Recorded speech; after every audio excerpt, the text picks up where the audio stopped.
palakasan lang ba ang labanan? Dito na tayo sa blower levels na electric fan.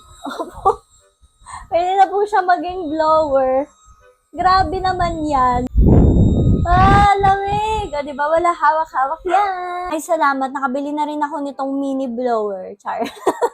Nakikita ko kasi ito sa mga friends ko and then dito sa TikTok shop and then dito sa TikTok, sa FYP ko, na meron silang mga mini handheld na electric fan. Pero sabi ko sa kanila, ba't ganun? Para siyang blower kasi ito blower siya. Kasi ang lakas niya. So this one is from Aurashare at natutuwa ako dahil it's my favorite color. Kaya kung BTS ARMY kayo or favorite niyo yung purple or yung violet, ganyan, baka gusto nyo ito. Guys, wag nyo itong ismulin kasi hindi siya yung tulad ng mga other handheld na electric fan na up to 100 ganyan. Kasi up to 5 siya. Pero guys, I swear, ang lakas niya!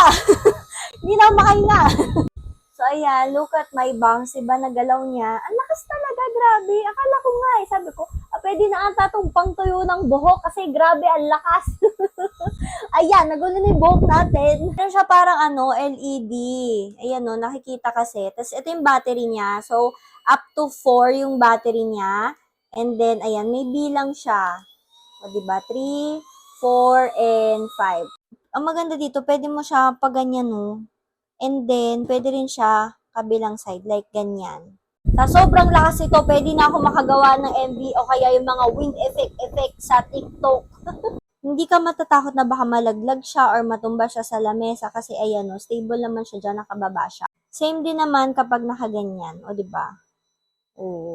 And diba, ang ganda pa ng itsura niya. Yung battery capacity niya is up to 4,000 mAh and then meron siyang kasamang ganito. So, pwede mo siyang isabit din sa iyong leg, ganyan. Meron siyang sariling lanyard. At meron din siya na yung rechargeable na connector. Ganito pala talaga yung tamang paggamit sa kanya para mas stable siya sa ating mga desk. Lagay ko siya dyan sa yellow basket para mabili nyo din. And then, yeah, enjoyin ko na yung sa akin.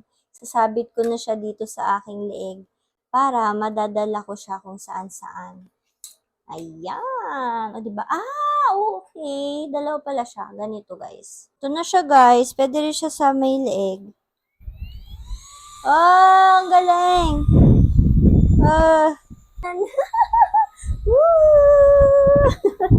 Ang galing!